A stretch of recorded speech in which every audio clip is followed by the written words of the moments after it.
with their respective colors. So copper salt is blue in color, और देखिए आप ये थोड़ा crystalline nature का दिख रहा है. And then we have iron salts, ferric and ferrous. So ferric salt is rust brown in color and ferrous is light green in color. Next हमारा है वो है flamed. Alkali metals and alkaline earth metals यानी कि group 1 and group 2 of the periodic table के लिए ज़्यादातर इस्तेमाल किया जाता है. इसको हम कैसे कंडक्ट करते हैं, एक चाइना डिश लेते हैं, उसमें अपना थोड़ा सॉल्ट डाला और थोड़ा कॉन्सेंट्रेटेड HCl डाल दिया, फ्यू ड्रॉप्स, ऐसे कि एक हल्का सा पेस्ट बन जाए. तो होगा क्या है, इसमें आपके सॉल्ट में मेटल आयन प्रेजेंट है, ठीक है. कैटायन जो है basic radical that is the metal ion, तो वो जो है आपका metal from salt it reacts with HCl to form metal chloride जो कि वोलेटाइल नेचर का होता है, ठीक है. यानी कि आप उसको थोड़ा सा भी नॉर्मल टेम्परेचर से थोड़ा सा एलिवेटेड हीट दे दें या नॉर्मल टेम्परेचर पर भी वो उड़ जाता है वेपर बन के, ठीक है.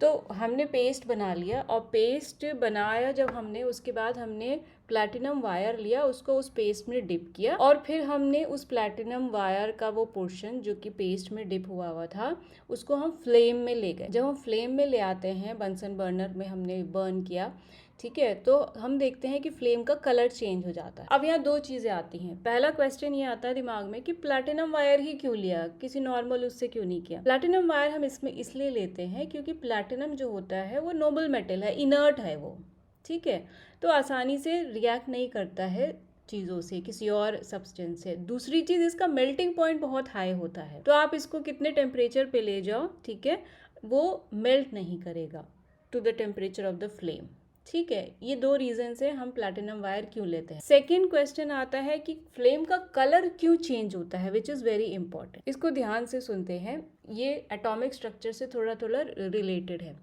आपने सब्सटेंस लिया, सॉल्ट लिया, HCl में पेस्ट बनाया और आप उसको फ्लेम में ले आए, तो क्या है, उसमें मेटल है. अब वो जो मेटल का जो एटम है उसका जो वैलेंस इलेक्ट्रॉन है, अब इमेजिन करो, ठीक है ना, मेटल एटम है, उसका जो वैलेंस इलेक्ट्रॉन यानी कि सबसे बाहर वाला इलेक्ट्रॉन है वो बैठा हुआ है. आपने उसको फ्लेम में इंट्रोड्यूस कर दिया, यानी कि फ्लेम से उसने एनर्जी ले ली उस इलेक्ट्रॉन ने, और वो क्या किया, वो जो ग्राउंड स्टेट एनर्जी लेवल में बैठा हुआ था वो एक्साइटेड होकर हायर एनर्जी लेवल पर चला गया, which is the excited state energy level, ठीक है, जैसे यहाँ डायग्राम में दिखा है.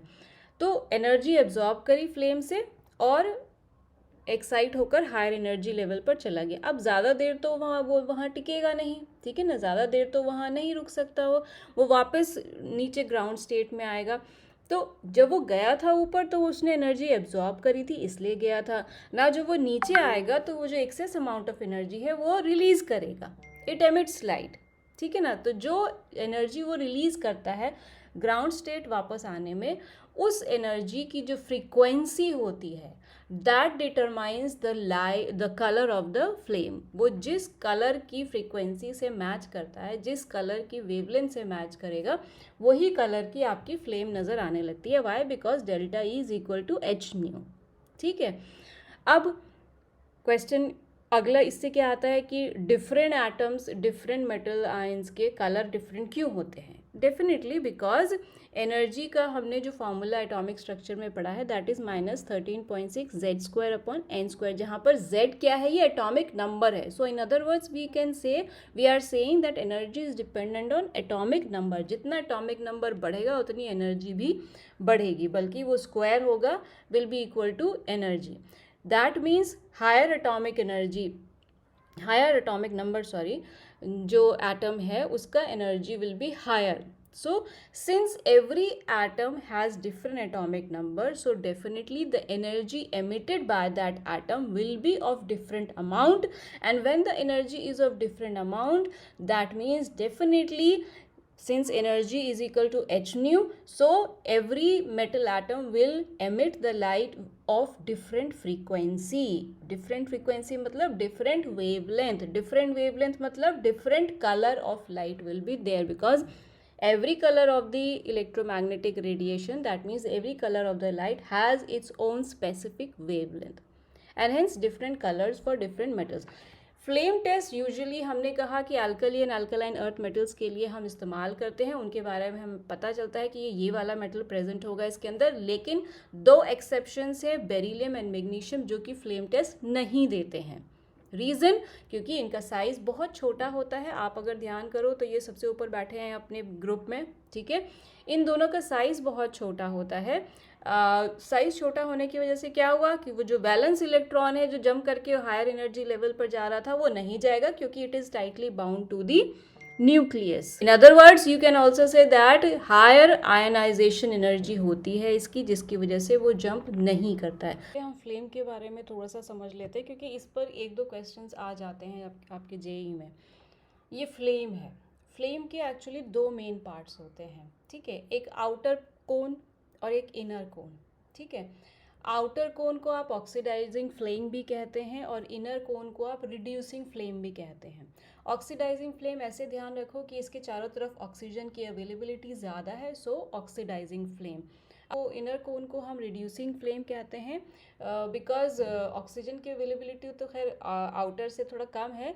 मोरओवर अनबर्न्ड कार्बन पार्टिकल्स इसमें प्रेजेंट होते हैं और हमें ये मालूम है कि कार्बन जो है वो it is a good reducing agent, ठीक है। सो अंदर वाला reducing flame because of the unburned carbon particles and outer वाला portion is the oxidizing flame. Remember, जब आप फ्लेम टेस्ट करते हो तो अपने प्लैटिनम रॉड को जो सॉल्ट के में डिप करके लाते हो सॉल्ट पेस्ट में, वो आप ऑक्सीडाइजिंग फ्लेम में लाते हो। सो क्वेश्चन ऐसे पूछा जाता है जेई में कि जब आप फ्लेम टेस्ट करते हो तो ऑक्सीडाइजिंग फ्लेम में टेस्ट करते हो या रिड्यूसिंग फ्लेम में टेस्ट करते हो। So the answer is oxidizing flame. Next is, इस पूरे फ्लेम में हॉटेस्ट पार्ट कौन सा है और लोएस्ट टेम्परेचर जोन कौन सा है। ये जो डार्क ब्राउन डॉट से मार्क हुआ है, this is the hottest part of the flame. So just be careful, अपने हाथ को, फिंगर को कभी फ्लेम में लेकर जाओ तो इस पोर्शन में नहीं लेकर जाना, because this is the hottest part. Why hottest?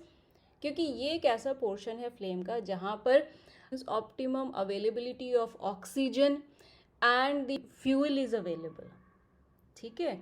जहाँ पर फ्यूल और ऑक्सीजन की ऑप्टिमम अमाउंट प्रेजेंट होती है, सो मैक्सिमम कंबस्शन होता है, जिसकी वजह से ये हॉटेस्ट पार्ट होता है, ठीक है।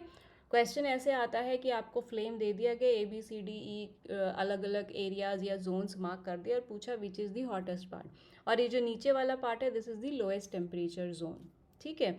ऑक्सीडाइजिंग फ्लेम को आप नॉन ल्यूमिनस फ्लेम भी कहते हैं and reducing flame is also known as luminous part of the flame, और ल्यूमिनस फ्लेम भी कहते हैं, ठीक है। फ्लेम यानी कि colour of the flame. So कौन सा मेटल किस कलर की फ्लेम देता है, जैसे हमारी रेड में 3 कैटेगरीज है, एक क्रिम्सन रेड है, एक ब्रिक रेड है और एक रेड वायलेट है। सो क्रिम्सन रेड आपका देगा स्ट्रॉन्शियम या लिथियम, यूजुअली लिथियम सॉल्ट कम दिए जाते हैं, स्ट्रॉन्शियम सॉल्ट ज़्यादा दिए जाते हैं प्रैक्टिकल पर्पजेज में। सो क्रिम्सन रेड स्ट्रॉन्शियम और lithium. Brick red is calcium, this is very important, बहुत ज़्यादा पूछा जाता है। Red violet is rubidium. उसके बाद you have golden yellow sodium which is again important, most commonly asked and given salt in practicals. Lilac और the violet colour is of potassium, blue caesium, apple green barium, and then green with blue center, so the flame is green in color but the central part will be a bit blue, that means it is copper। Copper का तो आप salt का colour देखकर भी पहचान जाओगे, blue, most remarkable. यहाँ पर डिफरेंट मेटल्स की फ्लेम कलर्स दिखाई गई हैं। So you can see over here the different colours of the flame. Platinum wire is brought into the flame. You can see over here that strontium and lithium they carry crimson red color of the flame, so दोनों का colour लगभग same ही है, crimson red over here। And आपका इसमें sodium जो है वो golden yellow है, very easy to remember, sodium golden yellow colour का फ्लेम दिखा रहा है। कॉपर जो है वो ग्रीन विद ब्लू सेंटर है। ऑल्सो बेरियम की वजह से जो फ्लेम का कलर हुआ है वो एप्पल ग्रीन कलर का है, जो हम यहाँ से देख सकते हैं। So this is all about flame test.